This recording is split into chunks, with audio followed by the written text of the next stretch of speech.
Sexta-feira, 4 de março, o Tati Notícias está no ar. Veja agora os destaques da edição de hoje. Governo federal oficializa contrato da nova concessão das rodovias Presidente Dutra e Rio Santos. Cerimônia aconteceu hoje em São José dos Campos. Você tem dormido menos na pandemia? Pesquisa aponta que sono do brasileiro piorou nos últimos 2 anos. Mães de São José dos Campos encontram dificuldades para fazer inscrição dos filhos na rede municipal de ensino. Joseense, que retornou da Ucrânia, conta como foram os últimos momentos dele e do filho durante conflitos no leste europeu. Essas e outras notícias da região, agora no Tati Notícias. Um estudo divulgado pelo Instituto do Sono revelou que metade da população brasileira teve piora na qualidade do sono nos últimos 2 anos. A pandemia agravou ainda mais esse quadro. Na tentativa de solucionar o problema, tem gente recorrendo até a troca do colchão, mas especialistas indicam que só isso não basta. Nesta loja do centro de São José dos Campos, o que não faltam são opções de colchões. Para os amantes daqueles minutinhos a mais ou da função soneca do celular, esse é o lugar dos sonhos. Tem colchão mais macio, outros mais rígidos, colchão mais largo ou mais estreito. São tantas opções de colchões que aí não ficam só nos tamanhos e na densidade não. Tem colchão que faz até massagem, que é o caso desse. Ele vem com esse controle aqui, onde a pessoa pode escolher a densidade, a duração da massagem. Isso escolhido, aí é só deitar e aproveitar. A Juliana é a gerente da loja. Ela explica que por mais que pareçam iguais, os colchões são bem diferentes e que as vendas cresceram com a pandemia. Pessoas falando mesmo que estavam com dificuldade de dormir, que perceberam que seus colchões já estavam deformados e vieram procurar a loja para comprar mais colchões novos. Ela também lembra que tanto os colchões quanto os travesseiros têm prazo de validade e precisam ser trocados. A gente indica que a cada 5, depende do colchão, 8 anos seja trocado. Por quê? O colchão começou a deformar, você começou a perceber que já está ali moldando seu corpo no colchão, você tem que trocar o colchão. A cada 1 ano trocar o travesseiro, mas é importante trocar sempre também. Problemas para dormir que não ficam apenas por conta desses itens quando eles estão vencidos. Segundo um levantamento feito pelo Instituto do Sono, mais de 50% da população brasileira passou a dormir mal e menos horas por conta da ameaça do novo coronavírus. Algo que este médico especialista em medicina do sono também já percebeu. A pandemia trouxe uma mudança de comportamento em todo mundo. Então, por exemplo, quem trabalha, teve mudança no trabalho, home office, essas coisas. A pandemia trouxe uma consequência assim, de medo na sociedade muito grande. Então, quem tem ansiedade já tinha, na beira de começar um quadro de insônia, foi o fator que deflagrou essa insônia. Por isso que, além de hábitos saudáveis, como uma alimentação balanceada e atividade física, um bom sono depende também de outros fatores. Ter uma atividade diária regular, quer dizer, horários certos, repetidos, de manter a rotina de horário de dormir, horário de acordar. A alimentação é muito importante. O local de dormir adequado, com temperatura adequada, sem iluminação, sem entrada de luz, tudo isso para a pessoa ter uma qualidade de sono melhor. Moradores de Potim se reuniram em frente à prefeitura da cidade em protesto pela falta d'água que estão enfrentando há meses. Os relatos são de que a água chega de madrugada nas casas e que às 8 da manhã o abastecimento é novamente interrompido. Moradoras estão tendo que buscar água na bica. Inclusive, elas nos enviaram um vídeo pedindo ajuda. Nós somos aqui do bairro Jardim Alvorada, ela é daqui da Cidade Nova. Nós estamos aqui pedindo a vocês socorro pela falta de água que está tendo aqui no Potim. Todos os dias nós estamos sofrendo com a falta de água. Não conseguimos lavar louça, não conseguimos lavar roupa. A nossa amiga aqui, Janaína, já está grávida, está para ganhar agora, já está de 9 meses e está uma situação complicada, porque a gente tem filho doente dentro de casa, são situações difíceis, a qual a gente não tem o básico, que é a água. A água é o mínimo que o ser humano precisa para viver e nós não estamos tendo isso. Ontem à noite não tinha água para beber na minha casa. Eu fui na mina meia-noite buscar galão de água, tava cheio de gente lá. Então realmente tá assim uma situação que não tem mais como. A gente ficou a noite inteira sem água, passou a noite, se virou como pode e hoje tá a mesma coisa, sem água novamente, desde de manhã, e a gente querendo lavar prato, lavar roupa, fazer uma coisa, fazer outra. Não tem condições, não tem. E toda vez que a gente pergunta é só justificativa. A população pede socorro para vocês, que vocês possam nos ajudar aí a ter um pronunciamento, alguma coisa, mas algo que seja concreto, gente. A gente não aguenta mais essa situação, mas que seja algo assim que venha ser resolvido para toda a população do Potim. Queremos água, queremos água. A Prefeitura de Potim informa que, neste momento, existem 4 vazamentos subterrâneos, o que prejudica o abastecimento de água em diversos bairros da região central. Ainda segundo a administração municipal, há ainda uma ação civil pública que proíbe o município de perfurar novos poços artesianos. E com o aumento da população nos últimos anos, a quantidade de água acaba sendo insuficiente para a demanda de toda a cidade. Para amenizar a situação, a Prefeitura tem enviado caminhões-pipas aos moradores. Caso seja necessário, os pedidos podem ser feitos diretamente pelo telefone da ouvidoria que está aqui no seu vídeo.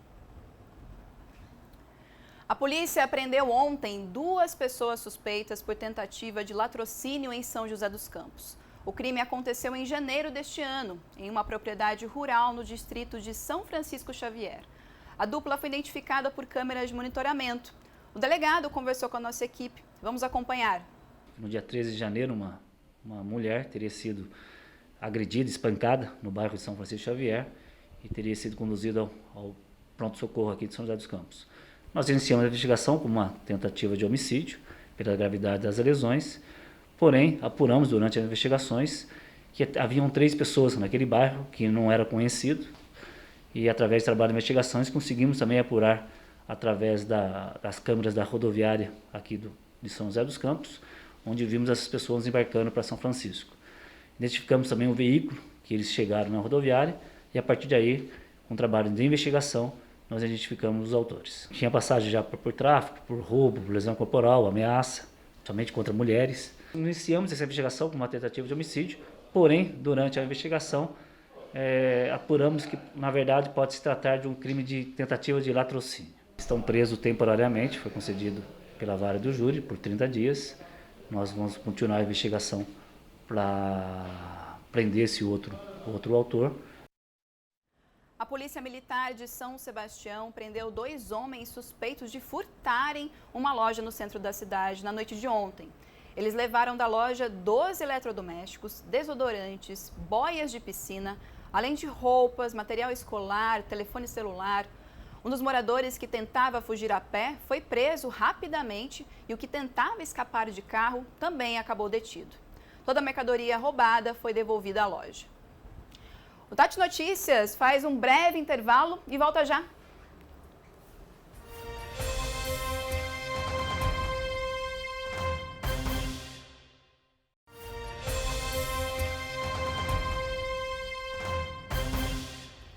Tati Notícias de volta. Agora vamos acompanhar o relato de um morador de São José dos Campos que estava na Ucrânia quando o país foi invadido pela Rússia.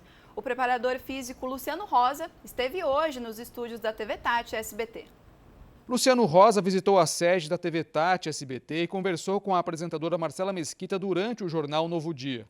Depois, ele deu uma entrevista para a nossa equipe e contou o que passou no dia em que o conflito na Ucrânia começou. Foi bastante estressante porque a gente foi acordado no meio da madrugada, né, com o clube mandando mensagem, explicando que a Ucrânia foi atacada e que tinha bombas já em Kiev.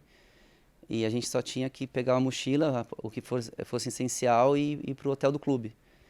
Né? Então, assim, foi uma cena assim, bastante que até agora fica na cabeça, de ver as pessoas saindo, se movimentando do condomínio, dos prédios. O Luciano trabalha com futebol há 20 anos. No Brasil, atuou no Corinthians antes de começar uma carreira internacional. Chegou ao Shakhtar Donetsk no ano passado e estava se preparando para o começo da temporada, quando a Rússia decidiu invadir a Ucrânia. Até a comunicação é difícil, né? Porque lá a maioria fala o russo. O que ajudou muito foram os jornalistas que estavam lá com a gente no bunker. Tinha ingleses e americanos, e um americano que já estava acostumado a cobrir guerras, cobriu mais de 10 guerras. Então eles iam nos explicando o que era uma guerra, em que momento da guerra era mais tenso, qual a situação atual da invasão, né? E isso nos facilitou essas informações reais, né? Porque tinha muita coisa fake na internet, a gente foi descobrindo. Antes de conseguir retornar ao Brasil, o Luciano ficou em um bunker até poder ir de trem para a Polônia. Ele chegou nesta semana e ainda carrega as lembranças do conflito. A gente conversava muito da situação, assim, o que fazer numa guerra, né? A gente num bunker, né? Então você pode sair, você pode fugir, você tem que manter dentro. Se tem uma explosão, o que é feito? Então essas conversas nossas que a gente foi vendo a experiência que esses países europeus têm. Hoje, já longe da confusão, ele percebe que faltou um planejamento do governo federal para socorrer os brasileiros que estavam na Ucrânia. Tínhamos ali portugueses e uma pessoa de Israel. Então eles atuaram no mesmo dia, né? Então assim, no mesmo dia que nós fomos para o hotel, que teve a invasão, eles já tinham carros preparados para fazer a fuga deles, né? Esses países, na verdade, eles estavam com um plano já preparados caso houvesse a invasão. O grande problema é fazer isso depois da invasão, que realmente ficou muito complicado. Você não conseguia carro, não conseguia ônibus, não conseguia nada. E com a marca de quem viu de perto os horrores de uma guerra, ele tenta entender o porquê as pessoas criam conflitos assim. Mesmo lá dentro, depois que saiu, a gente tenta entender, mas por que estão fazendo isso, né? Porque você pensa assim, tanto na parte racional quanto emocional. E os dois lados você não vê um porquê de fazer isso, né? Não tem um porquê disso, né? Você vê pessoas morrendo, famílias sendo separadas, crianças, em troca do quê? De um terreno, de uma área? Então não existe isso, não sei o porquê disso. Olha, vamos para a nossa previsão do tempo? O calor continua firme no fim de semana e pode esperar por aquelas pancadas de chuva no início da tarde na região. No sábado, em São José, as temperaturas ficam entre 19 e 33 graus. Em Aparecida, a máxima é a mesma de São José, mas o dia começa um pouco mais quente, na casa dos 20 graus. Em Monteiro Lobato, a máxima pode chegar aos 31 graus. Os termômetros ficam entre 21 e 32 graus em Caraguatatuba. Agora vamos ver a previsão de domingo? As temperaturas não mudam muito, viu, em relação ao sábado. Em São José dos Campos, o dia vai ser mais quente, podendo chegar aos 35 graus. Em Aparecida, mínima de 20 e máxima de 34 graus. Em Monteiro Lobato, o dia começa na casa dos 20 e pode terminar com 32 graus. E em Caraguá, o domingo pode terminar com 32 graus de máxima. Começa amanhã em São José dos Campos a Semana Municipal do Basquetebol. Nayara Francesco conta como vai ser a programação. Começa nesse final de semana a comemoração do Dia Municipal do Basquete aqui em São José dos Campos. E quem vai nos dar mais detalhes sobre esse evento é a secretária de esporte, a Kátia. Kátia, conta pra gente, a programação está bem recheada, né? Isso mesmo. Nós começamos o sábado com a atividade a partir das 10 horas da manhã na ACM, Unidade São José dos Campos, que fica ali na região sul, no Jardim Satélite. Nessa ocasião, as crianças, né, de 11 a 14 anos vão fazer uma clínica, são vivências com os professores na modalidade do basquete. À noite, no Shopping Oriente, haverá a apresentação da equipe masculina de São José dos Campos, além de uma homenagem ao Edivar Simões e à dona Dirce Marçom, que foram representantes e ícones do basquete aqui na nossa cidade. Além disso, no domingo também nós vamos ter um basquete amador, né? Então criamos aí uma competição quadrangular, uma equipe masculina, né? 4 equipes masculinas, 40 a mais, vão disputar um torneio no Teatrão, lá na Vila Industrial, também aberto ao público. Então quem ainda nem conheceu o Teatrão, aproveita a ocasião. E à tarde é a vez do atleta cidadão. As nossas meninas vão participar de um torneio também com diferentes equipes que foram convidadas, né, para essa festividade. À noite, no Linneu de Moura, aí sim nós começamos com a competição oficial do basquete masculino, jogando o Campeonato Brasileiro. Então, às 19h30, também aberto ao público. O que a gente pede é só um ingresso solidário, né? Então, não é obrigatório, mas levar leite em pó ou pó de café, né? E vai contribuir aí para as nossas entidades junto ao Fundo Social. Secretária, muito obrigada pela sua participação. Então fica aí o convite para os amantes do esporte. De São José dos Campos, Nayara Francesco. O governo federal oficializou hoje o novo contrato de concessão da rodovia Presidente Dutra e da Rio Santos, no trecho entre Ubatuba e Rio de Janeiro. Estão previstos investimentos de 15 bilhões de reais em melhorias e gastos operacionais de 8 bilhões de reais ao longo da concessão. A expectativa do governo federal é que a nova operação gere 200 mil empregos diretos e indiretos. O contrato com a concessionária CCR Rio SP é de 30 anos.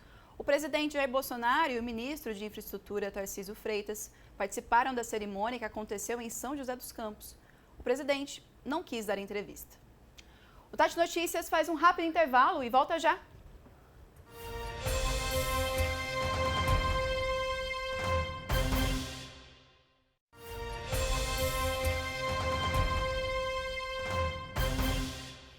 Em São José dos Campos, mães reclamam da dificuldade para matricular as crianças na creche. Antes, a inscrição era feita na escola mais próxima. Hoje, toda a demanda está concentrada na Secretaria de Educação. Mas é preciso fazer um agendamento pelo 156 ou pelo aplicativo da Prefeitura.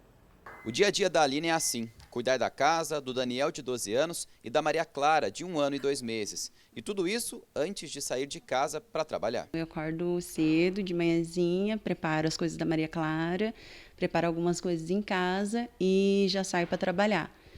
A gente pega ônibus aqui pertinho mesmo e já leva ela para casa da moça que fica com ela, né? Só que agora a Maria Clara já está com idade para ir para a creche. O problema é que a Aline está com dificuldades para conseguir inscrever a filha no sistema da Prefeitura. Agora a gente tem que ligar no 156, agendar uma data na Secretaria da Educação e tá indo lá para fazer a inscrição e depois, com toda a documentação, né? E depois eles chamam na creche para você estar indo lá na creche. Então eu tô tendo essa dificuldade porque 156 a gente liga e daí nunca tem agendamento. E quem também está enfrentando esse mesmo problema é a Vanessa. Tento todos os dias, na verdade, tem os protocolos das ligações. As 2 vezes que eu consegui ser atendida, foram muito bacanas, as meninas me trataram bem, só que nunca tem agenda aberta, né? A gente nunca consegue uma resposta definitiva. E nessa espera, a gente fica esperando, e aí eu preciso trabalhar. E esses não são os únicos casos de mães que não conseguem matricular os filhos nas creches de São José dos Campos.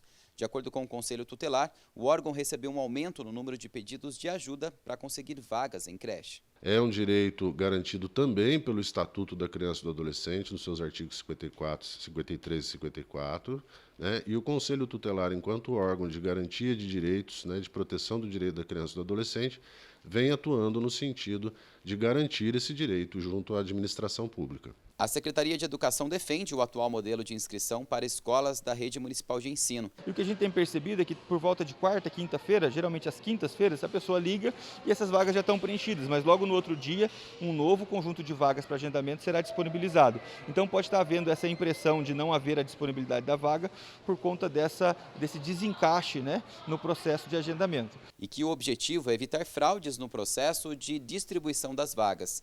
Por conta da alta demanda, um dos critérios exigidos é de que a mãe da criança comprove que está trabalhando. No final do mês de fevereiro, comecinho agora do mês de março, a demanda tem diminuído. A gente espera que a gente dê conta em breve de zerar toda essa demanda extra que foi criada.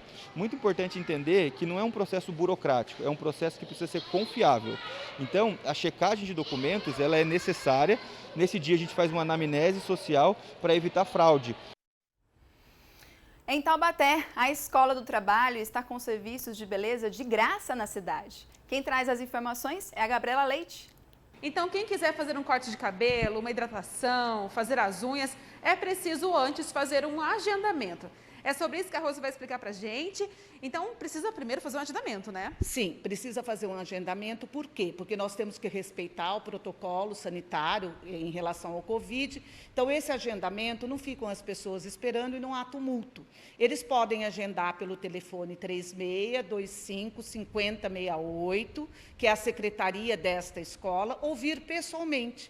Aí vai ter uma agendinha, ele vai falar o que ele quer fazer, se ele quer pintar, se ele quer fazer luzes, se é corte masculino, se é corte feminino, se é corte infantil. Lembrando que o corte infantil, a criança deve vir acompanhada do pai, a mãe ou um responsável. E daí o atendimento é feito durante todos os períodos, de manhã, tarde e noite, no horário dos cursos? Exatamente isso, manhã, tarde e noite, nos horários do curso. E para ter algum atendimento, tem algum requisito com relação à pandemia? Como que funciona? Sim, tem. A pessoa que vai ser atendida tem que trazer a carteirinha do Covid, vir de máscara, né? E fazer uso do álcool gel que nós temos na entrada da escola. E quais são os trabalhos que vocês oferecem? Quais opções aí? Corte, hidratação? Nós oferecemos luzes, tintura, corte masculino, feminino, infantil, hidratação, unhas, né, manicure e pedicure. Perfeito, obrigada pelas suas informações, viu? E o melhor, gente, que tudo isso de graça. Então, se você se interessou, né, é só entrar em contato aqui com o pessoal da Escola do Trabalho, da Jabuticabeiras 1, aqui em Taubaté. De Taubaté, Gabriela Leite. E no domingo, o feirão de automóveis do Mercatal de Taubaté vai receber alimentos que serão doados para famílias carentes da cidade. A feira, que acontece todos os domingos, já arrecadou nos 2 primeiros meses desse ano 7 toneladas de alimentos. Quem hoje vem expor o seu carro no Mercatal ou sua moto, paga com doação de alimento. E nós só aceitamos 3 tipos de alimento: arroz, feijão e macarrão, que são alimentos que serão destinados para o projeto Mesa Taubaté, que doa aí mais de 1.200 sopas todos os dias. Quem vai expor a sua moto tem que doar 1 quilo de alimento, quem vai expor o seu carro 2 quilos de alimento e quem vai colocar o carro na parte nobre coberta 3 quilos de alimento. O Tati Notícias termina aqui. Um ótimo fim de semana para você e até segunda-feira. Tchau!